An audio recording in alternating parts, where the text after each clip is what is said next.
What is up, everybody? This is Long Nutrition Podcast. I'm your host, Chris Heskett, and this is episode 94. All right, we got a solo episode today. So looking for a few guests to line up. I'm going to be lining up some guests. However, if you're a listener and you know somebody who is looking to get on some podcasts and they would be a good fit for the show, maybe you're a listener and you want to get back on the show, reach out to me. We're looking to bring on a few more guests. So if you're into fitness, nutrition, the outdoors, hunting, anything like that, you know, this is a wide range of things. I just try to bring on people I like to talk to for this and educate the listeners of this show. But with that being said, let's get into today's episode. And today's episode is going to be that at some point you are going to fail. At some point, things are not going to go your way. And what you have to realize is if you're trying to learn as much as you can, try to do all the things you can for the fear of, or to mitigate not failing, you're never going to reach your goals. And it's a weird, random concept. It's scary, but at some point you're going to mess up. You're going to fail. You're not going to do well. Things are not going to go your way. You might have experienced this with weight loss. Sometimes things don't go well. Sometimes life gets in the way. Sometimes you get sick. I got sick. I got COVID right off like the first month of my weight loss phase not last year, but beginning of this year. Things happens, but you have to kind of like roll with the punches and adapt. And a lot of people will spend all their time in this phase of like, I just don't want to fail. I'm not going to commit to it because I might fail. If there's no guarantee of success, I'm not going to commit. But by not committing anything, you are still failing because you're not reaching your goal. So I've talked to a few people of like, I want to get healthy. I want to do this thing. I'm just like non-committal. Like I'm worried like if I commit to something, I'm not going to follow through. Like, cool. So if you commit and you don't follow through, despite knowing that the program would work, you're going to be in the same spot you are now. So regardless of the decision you make right now, if you don't do anything, you will fail. You will not reach your goal. You're going to fail if you don't do anything. And if you commit to something, there's a possibility of reaching your goal. There's also a possibility of failing, but there's a possibility of actually reaching your goal. So which direction you want to go. And as I learn more and more about self-sabotages, people will self-sabotage like, oh, see, I told you I committed. Like, no. You self-sabotage yourself, and we need to learn about our self-sabotaging habits. And when we actually take action towards our goals and we fail, we can learn something from it. So a lot of times when I'm working with clients, I have a story to tell you guys today of my failure over the weekend, which is haunting me like a high school breakup. Like it is haunting my ass. It fucking sucks. But I have a failure over the weekend, not related to weight loss at all. You guys are going to hear about that story in a little bit, but that's what I'm getting to is you can learn from your failures. This worked, this didn't work. You set a plan, you're traveling, you're trying to do a workout program, trying to do some sort of nutrition program, and things don't go well. You had a terrible week. Okay. Some people will just take that and be like, see, it doesn't work, and just quit altogether. If you want to reach your goal, what you need to do is look at that, analyze and be like, what worked? What didn't work? Why didn't this work for me? Okay, what can I do instead? And when you get to that point, you will reach your goals. You have to analyze the situation, figure it out to move forward because there's going to be situations that pop up. So let's get into my story. So it's a hunting story. So if you do not want to hear a hunting story, probably like skip to the end of this episode or just like turn this episode off. There's no gory details because I told you I failed. So let's start from the beginning. So before hunting season started, as I'm trying to set up my game cameras, I bumped a really nice 8 or 10 point buck, like really, really nice looking butt. Bumped him, didn't have much time to look. I just like saw big antlers, big body. That's a nice buck in the area I'm hunting. Cool. I know there's a good buck here. I don't know if there's a bigger one, there's a smaller one. All my cameras, speaking of failure, all my game cameras have been very hit or miss. They have not been working well. They will take some pictures. I've had that buck literally ran in front of 2 of my cameras. They took 0 pictures. I had my memory cards not formatting, so I get to my computer and it's like, yeah, it's not in the right format. Okay, reformat. Can't format it. Like, what the fuck? So I have no cell cam pics for inventory for this year. So I honestly, like, other than what I've seen, I don't know what's out there. So I have no patterning. I'm literally just taking things from last year's patterns, because last year the game cameras worked great. Same game cameras. Now this year they're like, sorry, we're not going to work for you. Like, son of a bitch. At least I didn't take them out to Gettysburg at my parents' property. Left them out there for like 6 months. Go out and be like, sorry, we're not working. Like, fuck.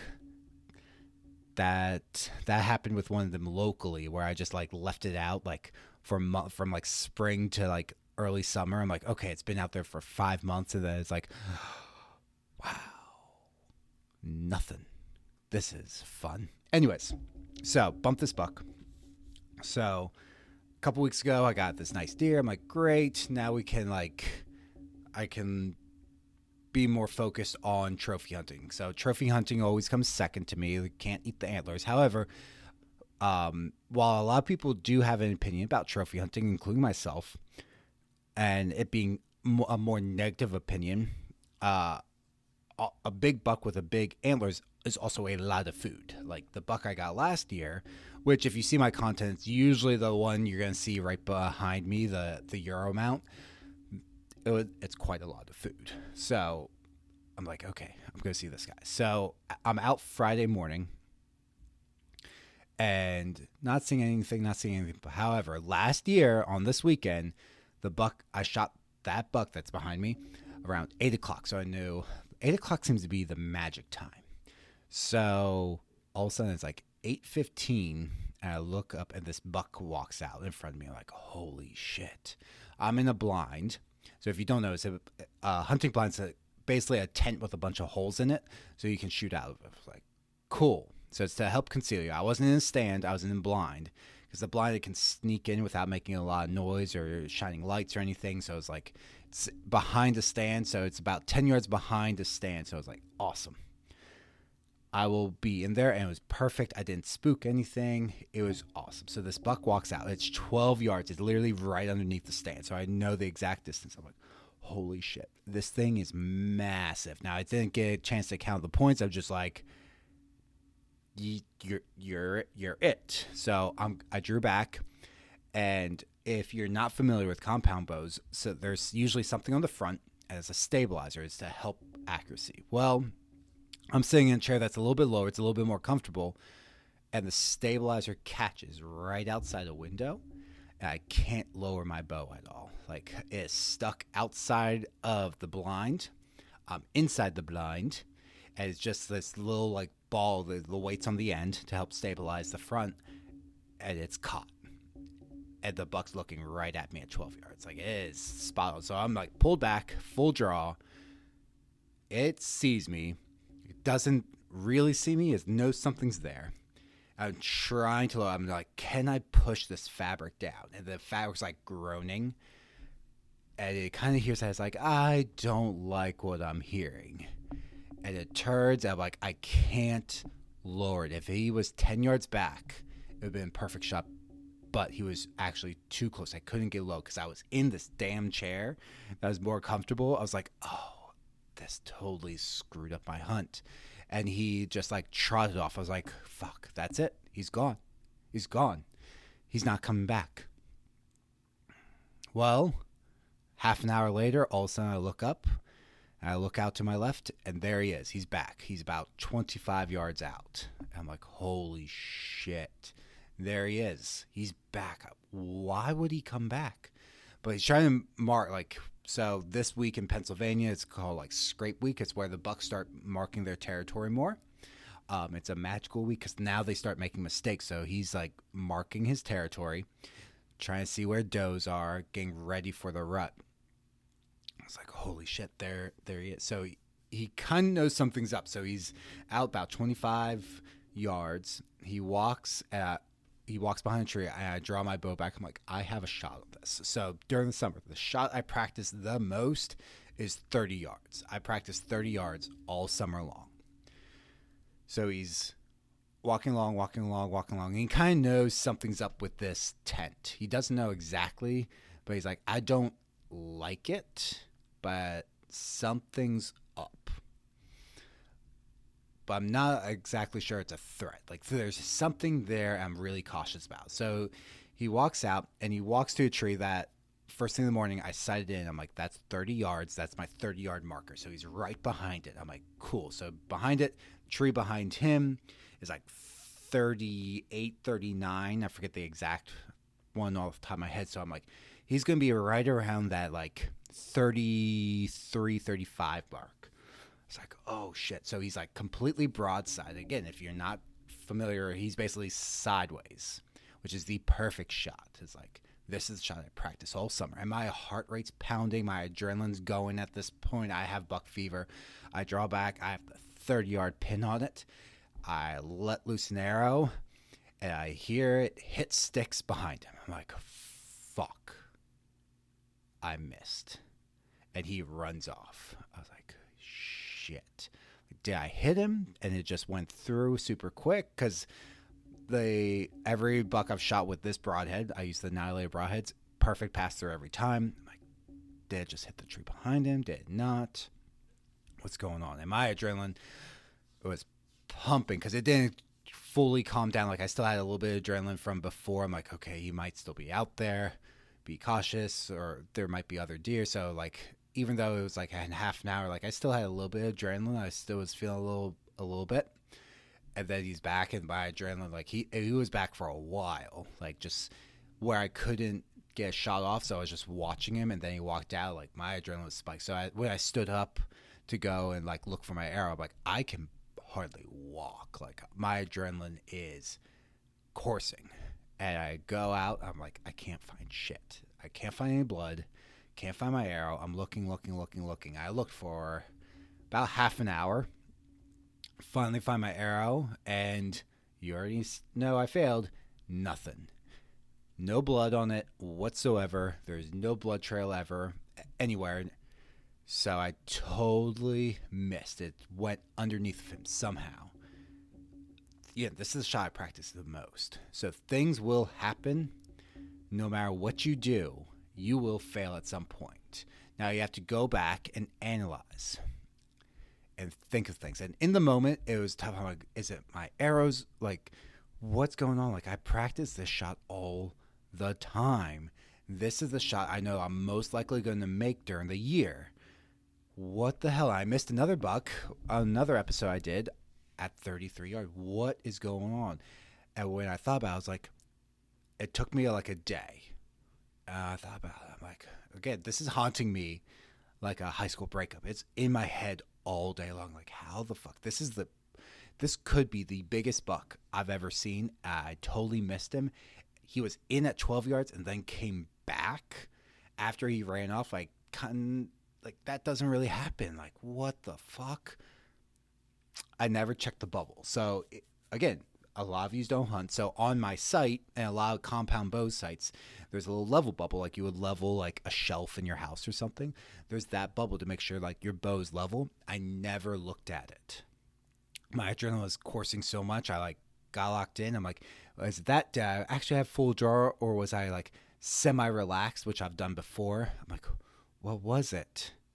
What? Like, I never checked that bubble. I never checked. I could have been at a slight angle. I just saw that 30-yard pin right where it needed to be, let loose an arrow, and I could have been angled, and that caused it to go underneath. And it's like, shit. So, total mess up. if I don't get him this year, that will haunt me forever and ever. If I see him again, that again still will haunt me. I'll be awesome. I am chasing him. I'm like, you are the buck I'm going after. I now have a vendetta against you. I shouldn't, but I do now. But I am chasing this buck, or one of similar size. I'm sure there's other big ones around, and we have plenty of time. It's only, it's late October. The rut hasn't even started here in PA, so we got plenty of time. But things happen. That is an example of things getting messed up, where even though everything was set correctly, I practiced that shot all summer long. That exact situation, I practiced again and again, hundreds of shots every single week. I visualized that shot all the time. But when you're in that situation, you got adrenaline, you forget things, you rush things, especially when it's like a second chance. You're like, holy shit, this doesn't happen. Yeah, it doesn't happen. I should have slowed down. I shouldn't have rushed my shot, but I did.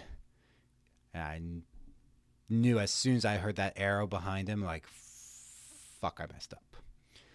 So hopefully he comes back, and hopefully I get another chance at him. And hopefully he'll be in my freezer. But what this does, when this applies to you and your health and fitness journey, or any other goals you have, maybe it's a performance goal, maybe it's like me and you're hunting, whatever it might be, there's going to be times where you fuck up bad, where things just flop, where things don't go your way. And you can't beat yourself up too much about it. You will, but you can't give up. You have to take a look at it logically and be like, what went wrong? Why didn't this work? What can I do to ensure that this doesn't happen again? Was it just bad timing, which is a real thing? Was it that my execution was flawed? Was it something I need to be more prepared for? Or did my plan just suck? And sometimes it's a combination of those. If you're like, I'm going to track my macros perfectly, and I'm going to do that perfectly for the next 16 weeks, and you're traveling for business, plus the holidays are coming up, as they're coming up, literally in like a week, in a few days. So it's this Halloween, the kickoff of what I consider the holiday season. And if you're like us, we got our Halloween candy today, so that temptation's in the house. It's in the house now. If you have your Halloween candy in there and you like sweets, that temptation's there. You're going to be perfect. You're traveling. You have holidays. You think you're going to be perfect. That's a flawed execution. The plan sucks. If you're like, hey, I'm going to track my macros. I'm going to try to be pretty good, but I'm also going to practice portion control because I know the holidays are here, and I'm going to try to be, instead of perfect, 80-20. I'm going to have fun and relax on the holidays, but other than the holidays, I'm going to just get back on track. So these are the days planned out. Here's when I'm doing events with my friends, family, the holidays. Here's my work travel. Those days I'm going to practice some portion control other than actual holidays. I'm going to try not to drink too much, but if I do, I will learn from it and like try to figure out a new strategy so I don't drink as much. And that's how you want to approach things and learn and adapt along the way, instead of like, oh, I wasn't picture perfect, because nobody fucking is. I wasn't picture perfect, so I'm just going to give up. Or, I can't be picture perfect, so I'm not even going to try. I'm just going to float along like, what? You eat 3 fucking times a day. Why wouldn't you actually try to do something? So if your goal is health or weight loss, the number one factor is nutrition. You're already eating 3 times a day. So why not just start to make some changes there? Well, I have kids in the morning, and then my husband or my wife will only eat. Fuck that. What can you do to adjust things to be better? Well, my spouse will only eat certain meals. Oh, okay, so let's replace the 80-20 beef with 90-10 or 93-7. Let's replace the cream and butter in the mashed potatoes, and let's use a little bit less butter, and let's use some Greek yogurt instead. and start to make changes. Oh, you're going to do tacos? Great. Use leaner turkey and beef. Pick one source of fat for your tacos. You can still have the full spread, but don't do guac, cheese, and sour cream. Pick one. Or pick a half serving of cheese and guac. Don't have all three. That's where a lot of calories in tacos comes from. Pick leaner meat, chicken breast. Do beef. Instead of tacos, do a fajita night where you have a little bit. I feel like you would have more control over portion sizes with fajitas. Because it's not the tortillas you run into an issue. But you could replace the flour tortillas with corn tortillas. You could have both. You could have corn tortillas for you and then your spouse, your kids. You have both on the table. And corn tortillas are dirt cheap. You can get good ones for like $1.99. It's like a 50 pack. So it's not an excuse of like, hey, like, well, they're expensive. It's corn tortillas are dirt cheap. Flour tortillas, taco size. Oh, instead of burrito sized tortillas, cut back to taco size. That'll cut back calories. You will be able to eat more because you'll be able to have 2, 3. So visually, it'll be more than just one single burrito or taco. But it'll be overall less because like 2 of the tacos equals 1 burrito. Or they're like slightly more calories, but you're not just eating 1 burrito. Like you're eating 2. So those are all ways to think and adjust. And that's how you have to approach your nutrition. You have to approach your new lifestyle habits with adjusting things and learning and figuring things out. So for me, one thing that with adjusting and learning, what I'm doing in the blind is, so one thing in the blind, in our tree stands, we have hooks where the bow's like right in front. So when a deer pops out, we can just pull it off and we're ready to make a shot. There's very little movement to spook the deer. In the blind, it's either on the ground or we're holding it the whole time. But when you're holding it, even though you're not active, you're still kind of balancing this thing. So you're still like tiring out your stabilizers. So then when you're at full draw, your stabilizers are kind of like already a little fatigued. So you start to get the shakes a lot faster. And the worst thing you can do with a bow is have the shakes. That's one reason you miss. So I was like, we need less movement. So one, I went back to our old chair. The more comfortable chair has to go. The older chair, even though it's way less comfortable, my butt falls asleep. It's higher up. So in the future, I'm like, if I was on that chair, which I was last time, that buck would be on my wall right now. It would be in my freezer, but can't reverse time. So we're going back to that chair. I built a hook that I'm going to install this week in there to have the bow sit in front of us. So then we can just pop it out at full draw right away. Very little movement. Won't really spook the deer. And then we're not tiring out our shoulders and our stabilizers. So there's things I can go back and do. And then it's make sure I do the checks. Make sure I'm breathing right. Make sure all that is going on. Practice again. I've been slacking on practicing. I have AccuBow. I can do a few practice shots. I'm like, I need to get back to doing that. There are a few things that I'm going to do to ensure that mistake doesn't happen again. First mistake this season was misjudging distance and then not aiming low enough. This mistake was simply rushing the shot, skipping a very important step, and that led to disaster. It led to a failed weekend. I didn't see a single deer the rest of the weekend. So that was Friday morning. I went out Friday night, didn't see anything. Went out yesterday. I couldn't go out last night. When you're listening, it was Saturday night. Because you're listening on Monday, I'm recording this on Sunday. So on Saturday night, couldn't go out because I have a friend's pumpkin carve, his annual pumpkin carve party his mom puts on. So we were at that party, but I was out from that morning till about 1 p.m. Didn't see anything, got super windy. So it's just like, okay, the weekend was a failure. But was it a true fit? No, I learned a lot so that I can go into, this is the start of when things get crazy with whitetail season. So at the start of the season, I've made my mistakes. At the start of your journey, you're going to make a lot of mistakes. You need to learn what you're going to learn from mistakes. It's one of the best teachers. Failure is a great teacher. The accomplishment, I got a deer a few weeks ago. So hunting is a lot of highs and lows. So I had a great accomplishment. I got a kick in the nuts this weekend. I'm like, fuck this. This sucks. And I felt super down. I'm glad I didn't injure the deer. That's the one thing I take away. I'm like, thank God I didn't hurt him. He got away scot-free. And hopefully he will be back. I will get another chance at him at another time. He's going to be super aware of that blind. So when I went out this weekend, I was like, I'm not getting in that blind again. I'm sitting in a stand. So I snuck out. So the other thing is I learned how to sneak out into the stand that's in front of the blind. It's super hard to do, but I was able to do it. Like, perfect. I can do this. He's going to come out probably 25, 30 yards if he comes near that blind, because he wants to be in there because the does come around that area. He was going to want to come in there, but he's not going to want to come near that blind. I can get 12 yards out in front in a stand. He's going to be looking at that blind.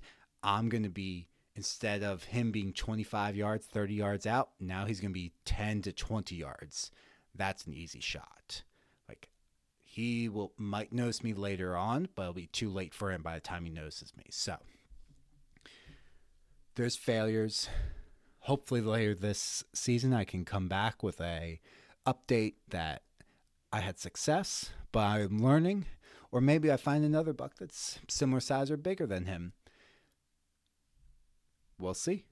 We'll see what happens. But your journey will be the same, no matter what your goal is. So if it's to start a business too, like whatever goals you have, things are going to go wrong. Maybe it's to run a marathon. You're like, oh, things are going great. And then you get shin splints. And then you get tendonitis, like Achilles tendonitis or a tendonitis in your knee, or you get a hip injury and you're like, oh, fuck. It's like, well, your running volume went up too quick, too fast, too quick. No, too much, too quick. I'm like, what did I just say there? Maybe it's to train for a powerlifting competition or a strongman competition. Maybe it's to get into a CrossFit competition and then injuries pop up, overuse injuries or overtraining. You're like, what the hell? Is like, okay, go back and look. Was your diet dialed in? Was your nutrition dialed? That's the same thing. Was your sleep dialed in? Were you just doing too much? You did too much too soon.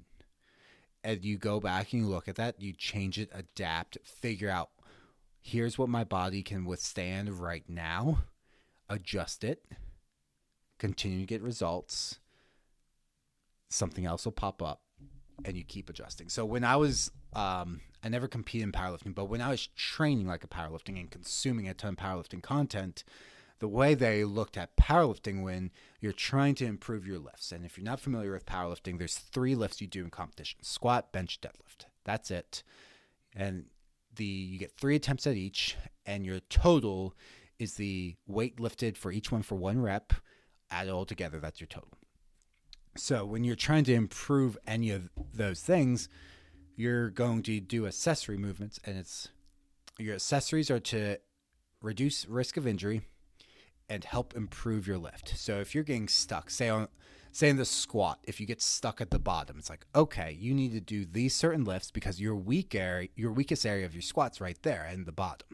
Or if you get stuck towards the top right near lockout, like, okay, here's the certain things you need to do. Same thing with bench. If bench is easier for me to explain, because there's less going on with bench, for one. So for bench, it's like if it's at the bottom, you need to improve leg drive, you need to improve chest strength. If it's towards the top, it's tricep strength. So what you would do would be, okay, you're failing towards the bottom, like bench bar comes up a few inches off your chest and then goes down. Okay, so one, we need to address leg drive, so technique, but we're also going to hammer your pecs hard to improve your ability to get off your chest. Well, after you do that, at some point, you're not going to be able to lock out at the top. So what was your weakness is now your strength. And you're like, oh shit, what the fuck? Why am I weak here now?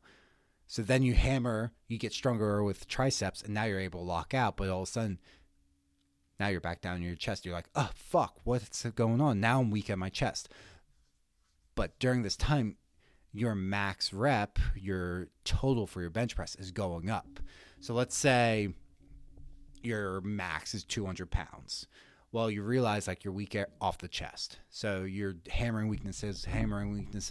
Now your max is 240. Like, oh shit, now I'm weak at the top. What the fuck? And now you're hammering your weaknesses. Now it's like 280 is your max. Fuck, now I'm weak off the bottom again. What the hell? So you're always just like focused, where am I weak? And you're just going to hammer those areas, figure out how to fix the problem, and that moves you forward. And that can be an analogy for other areas in your life. Like, what is causing you to mess up? Let's focus on fixing that thing. That's the bottleneck.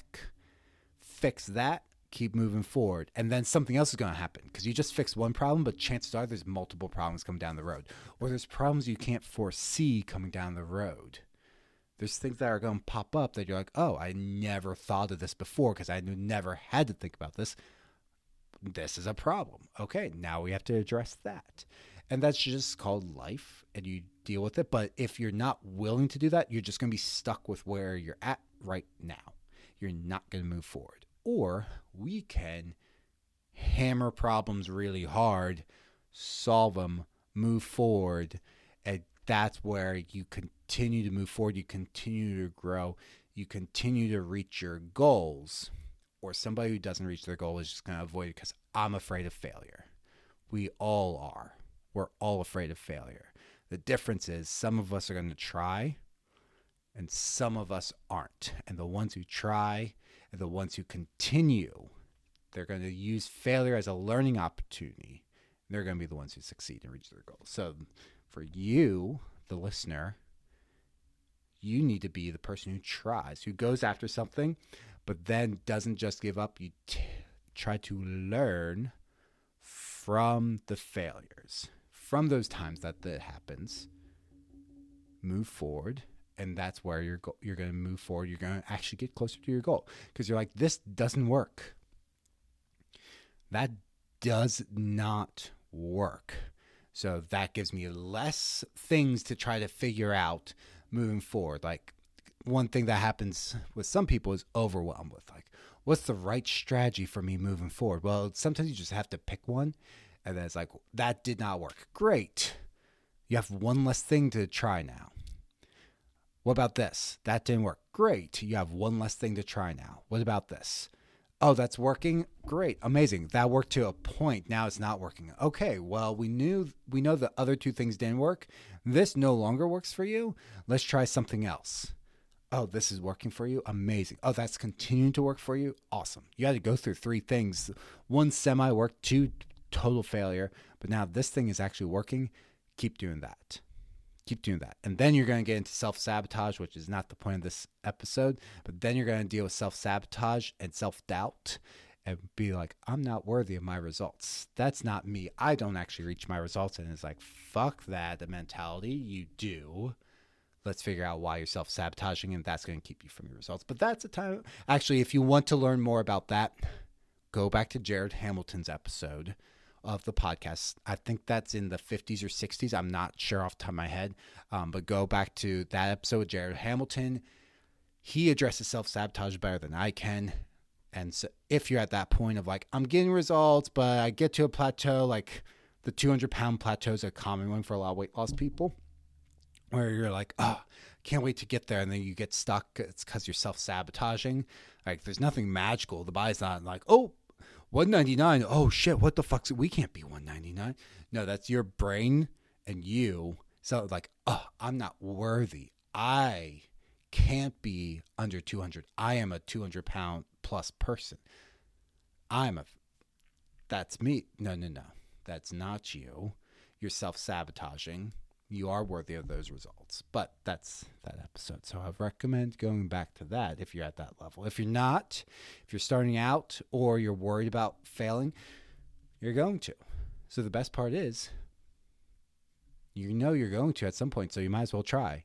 Because some things are going to work. You're not going to figure out what works and what doesn't until you try.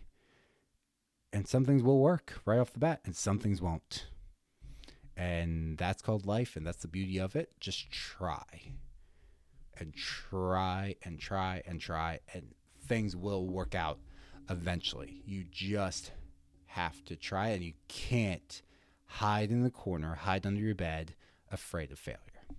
Anyways, thanks for tuning in, guys. I know I'm talking about hunting. It is middle of hunting season, so my solo episodes, I'm going to be talking a lot about it. There's a lot of life analogies that go into it. It is my passion, so I'm going to talk about it. If you don't like it, well, there's the other episodes, but I'm going to try to keep it to where it's like relatable. And there's my Roomba in the background. I hope you guys can't hear that, but that's today's episode. So anyways, today we are announcing something. Alex is announcing something. I do not have the link in the show notes. However, we are launching something later today. So I can't say it now because it's not launched yet. But go to my social media, go to Alex's social media later today or Tuesday, depending on when you're listening. So on Monday, we are announcing something special coming out. Or Tuesday, you can go and find it. We are doing something super, super awesome, super special. So go check us out. There's also the links down below, but go check us out. If you can't find it, just send me a message. My links to Instagram and TikTok are down below in the show notes. And then the Facebook group, you can also reach Alex and I down there. And that's another way to get a hold and get information, because we're going to be posting about that in the Facebook group as well. So go and join the Facebook group. Link is down below. Anyways, thanks for tuning in, guys.